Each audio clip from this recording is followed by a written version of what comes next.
चीन की एक बस ताजे खून से भरे फ्यूल टैंक के सहारे 100 किलोमीटर दूर चलकर एक नदी में दुर्घटनाग्रस्त मिलती है। ऐसे ही अनसॉल्व मिस्ट्रीज और भूतिया घटना के बारे में हम इस वीडियो में चर्चा करेंगे, तो वीडियो में बने रहें और अंत तक देखें। दोस्तों, इन्फो बाय एडीके में आपका स्वागत है। दोस्तों, इस तरह के वीडियो को बनाने में काफ़ी मेहनत और वक्त लगता है। आपका एक लाइक और सब्सक्राइब इस चैनल को आगे बढ़ाने में काफ़ी मदद करेगा। पारंपरिक चीनी मान्यता के अनुसार चंद्र कैलेंडर का 7वां महीना भूतों का महीना होता है। इस महीनों को घोस्ट मंथ या हंगरी घोस्ट मंथ के नाम से भी जाना जाता है। एक ऐसा समय जब स्वर्ग और नरक के द्वार खुलते हैं, जिससे भूतों और आत्माओं को जीवित दुनिया में आने की अनुमति मिलती है। चीन के बीजिंग शहर में एक ऐसी घटना घटने का दावा किया जाता है, जिसकी वजह से आज भी देर रात लोग बसों में सफ़र करने से डरते हैं। करीब 25 सालों से भी ज़्यादा समय से रूट 375 की बस की कहानी सुनाई जाती रही है। बीजिंग के वेबसाइट के साथ साथ कई अंग्रेजी वेबसाइट पर भी ये कहानी वायरल है। यह एक रात की रहस्यमयी कहानी है जो 14 नवंबर 1995 को घटी थी। यह कहानी चीन के बीजिंग से शुरू होती है। नवंबर का महीना था, रात बहुत ठंडी थी, बाहर कोहरा भी काफ़ी ज़्यादा था और तेज़ हवाएं भी चल रही थी। उसी रात रूट नंबर 375 की एक बस चलती है। यह बस अपने निर्धारित समय पर yuan Ming Hwan bus terminal से अपने आखिरी टर्मिनल जियानशान फ्रैग्रेंट हिल के लिए निकलती है। उस रात की यह आखिरी बस होने के कारण यात्रियों से भरी हुई थी। कुछ किलोमीटर चलने के बाद बस से धीरे धीरे यात्री अपने अपने बस स्टॉप पर उतरते चले गए। ड्राइवर और एक महिला कंडक्टर को छोड़कर पूरी बस खाली हो चुकी थी। 2 स्टॉप के गुजरने के बाद बस एक बस स्टॉप पर रुकती है। यहाँ पर एक वृद्ध महिला, एक 19 साल का लड़का और एक कपल मिलाकर कुल 4 लोग बस पर चढ़ते हैं। यंग कपल ड्राइवर के पीछे वाली सीट पर, लड़का साइड वाली सीट पर और वृद्ध महिला उस लड़के के ठीक पीछे वाली सीट पर बैठ जाती है। बस दोबारा अपनी मंजिल फ्रैग्रेंट हिल की ओर चल पड़ती है। लगभग 4 स्टॉप गुजरने के बाद बस स्टॉप से थोड़ी दूर पर बस के ड्राइवर को 2 लोग सड़क किनारे खड़े नजर आते हैं। ड्राइवर यह सोचकर बस को ना रोकने का फैसला करता है कि वो लोग जहां खड़े थे वहां कोई बस स्टॉप नहीं था, पर इस रूट की आखिरी बस का हवाला देते हुए महिला कंडक्टर के समझाने पर ड्राइवर ने बस रोक दी। बस के रुकते ही वो 2 लोग बस के पीछे वाले दरवाजे से बस पर सवार होते हैं। बस में सफ़र कर रहे यात्रियों और बस के कर्मचारियों को यह देखकर होश उड़ गए कि बस में 2 नहीं बल्कि 3 लोग सवार हुए थे, जो किंग राजवंश के पारंपरिक चीनी परिधान पहने हुए थे। उनमें से 2 व्यक्तियों के चेहरे बिल्कुल सफ़ेद थे।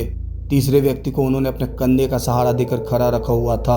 तीसरे व्यक्ति का सर नीचे की ओर, बाल बिखरे हुए और उसका चेहरा बिल्कुल ढका हुआ था।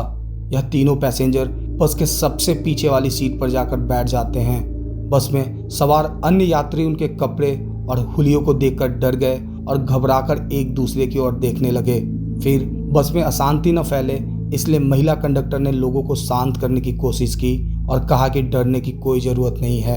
हो सकता है कि ये लोग किसी नाटक कंपनी में काम करते हों और देर रात होने की वजह से घर जाने की जल्दी में अपने कपड़े उतारना भूल गए हो। इसके बाद लोग शांत हो जाते हैं और बस मंजिल की ओर आगे बढ़ती है। बस में पहले से जो वृद्ध महिला सफ़र कर रही थी, वो बार बार पीछे की तरफ मुड़कर देख रही थी। अगले स्टॉप पर यंग कपल उतर जाते हैं। अब बस में कुल 7 लोग थे। अभी भी वह वृद्ध महिला बार बार मुड़कर उन 3 लोगों को देख रही थी। वे लोग कुछ अजीब लग रहे थे। करीब 2-3 किलोमीटर ऐसे ही आगे जाने के बाद वृद्ध महिला जोर से चिल्लाती है और अपने आगे बैठे हुए लड़कों को एक तमाचा लगाकर कहती है कि कहाँ है मेरा पर्स। यह सुनकर महिला कंडक्टर वृद्ध महिला की ओर आती है और कहती है कि आपका पर्स इसने नहीं चुराया, यह तो आपके आगे बैठा हुआ है। लड़के ने भी यही बात वृद्ध महिला को समझाई, मगर वृद्ध महिला अपनी बातों पर अड़ी हुई थी और लड़के को पुलिस के हवाले की बात करने लगी। ड्राइवर और महिला कंडक्टर ने वृद्ध महिला को बहुत समझाया, मगर वह नहीं समझी और ड्राइवर को अगले स्टॉप पर बस रोकने के लिए कहा। बस के रुकते ही वृद्ध महिला ने युवक को बाहर खींच लिया। बस वापस अपनी मंजिल की ओर निकल गई। लड़के ने वृद्ध महिला से बोला, मैंने आपका पर्स नहीं चुराया और आपके गलत इल्जाम की वजह से मेरी यह आखिरी बस छूट गई। अब मैं घर कैसे जाऊंगा और आप मुझे कौन से पुलिस स्टेशन लेकर जा रही हैं, क्योंकि यहाँ अगल बगल में कोई पुलिस स्टेशन नहीं है। तभी वृद्ध महिला राहत की सांस लेते हुए लड़के से कहती है, ना ही तुमने मेरा पर्स चुराया और ना ही तुम्हें पुलिस स्टेशन ले जाने के लिए बस से उतारा है, बल्कि यह इल्जाम मैंने तुम्हारी जान बचाने के लिए लगाया था। वृद्ध महिला कहती है, याद है तुम्हें वो 3 व्यक्ति जो बस में आखिर में चढ़े थे? वे 3 लोग भूत थे। मैंने पूरे रास्ते उन पर नजर रखी। मुझे शुरू से वे लोग अजीब लग रहे थे। रास्तों के दौरान जब मैं उनकी ओर देख रही थी तो उनके कपड़े तेज हवाओं के कारण थोड़ी देर के लिए हवा में उड़े। यह देख मैं डर गई क्योंकि उनके पैर ही नहीं थे और मुझे अपनी आंखों पर विश्वास नहीं हुआ। ऐसा लगा जैसे मैंने कोई सपना देखा हो। तभी तीसरे व्यक्ति का चेहरा मुझे दिखा। यह देख मैं समझ चुकी थी कि वह कोई इंसान नहीं है। मैंने मन ही मन सोचा, मुझे जितना जल्दी हो सके उस बस से उतरना था और तुम्हारी जान भी बचानी थी, इसलिए मैंने अपने पर्स का झूठा इल्जाम तुम्हारे ऊपर लगाया। इसके बाद वृद्ध महिला और लड़का तुरंत पुलिस स्टेशन जाते हैं और पुलिस कर्मचारियों को अपने साथ घटी इस घटना के बारे में बताते हैं, लेकिन पुलिस कर्मचारी उनकी बातों पर यकीन नहीं करते और उन्हें घर जाने की राय देते हैं। वृद्ध महिला और लड़का अपने अपने घर चले जाते हैं और अगले दिन सुबह 15 नवंबर को पुलिस को सूचना मिलती है कि युआन मिंग हुआन्स बस टर्मिनल से फ्रैगनेंट हिल तक जाने वाली रूट की बस नंबर 375 गायब है। पुलिस को यह सूचना मिलने के बाद यह समझ आ गया था कि वृद्ध महिला और वह लड़के जो कह रहे थे वह सच था। तुरंत पुलिस वृद्ध महिला और लड़के को पुलिस स्टेशन बुलाती है और उनकी बताई बात को रिकॉर्ड करती है। देखते ही देखते पूरे चीन के बीजिंग में यह खबर आग की तरह फैल गई कि रूट नंबर 375 की बस गायब है। 16 नवंबर को पुलिस को सूचना मिलती है कि एक बस नदी में गिरी हुई है। पुलिस मौके पर जाती है और यह देख चौंक जाती है कि जो बस नदी में गिरी हुई थी वह बस नंबर 375 थी। पुलिस क्रेन की मदद से उस बस को नदी से बाहर निकालती है। बस के अंदर कुल 2 मरे हुए लोगों की लाश थी, जिनमें एक ड्राइवर और एक महिला कंडक्टर शामिल थे। चौंकाने वाली बात यह थी कि उन दोनों की लाशें बिल्कुल ठीक थी, लेकिन बाकी की 3 लाशें पूरी तरह सड़ चुकी थी। उन लाशों से बहुत बदबू आ रही थी। पुलिस ने जब बस डिपो से संपर्क किया तो पता चला कि बस में इतना फ्यूल ही नहीं था कि वह 100 किलोमीटर आगे तक जा सके। जब पुलिस वालों ने बस के फ्यूल टैंक को खोल कर देखा तो फ्यूल टैंक ताजे खून से भरे हुए थे।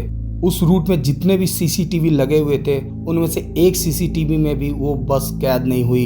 यह घटना 1995 की सबसे बड़ी घटना थी और इस घटना को ग्लोबल टाइम्स ने अपने चैनल पर दिखाया था। लेकिन सवाल आज भी यही है कि आखिर कौन थे वो 3 लोग? क्या वो इंसान नहीं थे या वो सचमुच भूत थे? इस घटना को घटे करीब 27 साल हो चुके हैं, पर आज भी यह एक अनसुलझा रहस्य बना हुआ है। कई लोगों ने इस मिस्ट्री को सॉल्व करने की कोशिश की, पर उन्हें यह सफलता नहीं मिली कि आखिर इस तरह के घटना के पीछे का कारण क्या है। दोस्तों, आशा करता हूं कि ये वीडियो आपको पसंद आया होगा। साथ ही अगर यह वीडियो आपको इन्फॉर्मेटिव लगा हो तो इसे लाइक और शेयर करना ना भूलें। अपनी ज्ञान की यात्रा को ऐसे ही बढ़ाने के लिए मेरे चैनल को सब्सक्राइब करें और साथ ही से अन्य लोगों के साथ साझा भी करें, जिससे उन्हें भी लाभ हो। मिलते हैं जल्द एक नए वीडियो में एक नए टॉपिक के साथ। तब तक के लिए आप खुश रहें, स्वस्थ रहें और यूं ही अपने ज्ञान को बढ़ाते रहें। जय हिंद, जय भारत।